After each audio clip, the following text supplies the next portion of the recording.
বন্ধুরা, আপনার ওয়াইফাই কি স্লো চলছে, বারবার ভিডিও বাফার করছে? তাহলে এই ভুলগুলো হয়তো আপনিও করছেন। ওয়াইফাই কেন স্লো হয় এবং এর সলিউশনও বলবো। প্রথম কারণ, রাউটারের পজিশন। অনেকেই রাউটারটা কোণায় বা অন্য রুমে রাখেন, ফলে সিগন্যাল উইক হয়ে যায়। এর সলিউশন কি? রাউটারটাকে আপনার বাড়ির মাঝখানে রাখুন, খোলা জায়গায় রাখুন।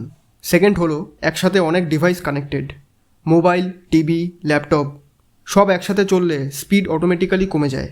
সেই জন্যে যেগুলো ব্যবহার করছেন না সেগুলো ডিসকানেক্ট করুন। থার্ড হলো, পুরনো রাউটার বা কম এমবিপিএস প্ল্যান। পুরনো রাউটার হাই স্পিড হ্যান্ডেল করতে পারে না, আর অনেক কম এমবিপিএস প্ল্যান নিলে তো স্পিড আরোই পাবেন না।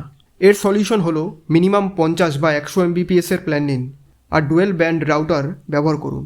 ফোর্থ কারণ হলো ওয়াইফাই চ্যানেল কনজেশন। ওয়াইফাই স্লো হওয়ার পেছনে এটা একটা বড় কারণ। আপনার আশেপাশে অনেক ওয়াইফাই থাকলে সিগন্যাল ক্ল্যাশ করে।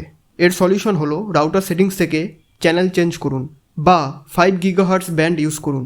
ফিফথ কারণটা হলো ব্যাকগ্রাউন্ড অ্যাপস। অনেক অ্যাপ চুপচাপ ডাটা খেয়ে নেয়। এর সলিউশন হলো মোবাইলে ব্যাকগ্রাউন্ড ডাটা রেস্ট্রিক্ট করুন।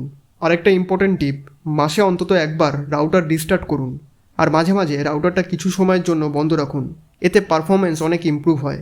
বন্ধুরা, এই সিম্পল ট্রিকগুলো ফলো করলে আপনার ওয়াইফাই স্পিড অনেকটাই ফাস্ট হয়ে যাবে। এরকম আরও টেক টুথ পেতে চ্যানেলটি সাবস্ক্রাইব করে পাশে থাকুন। ধন্যবাদ।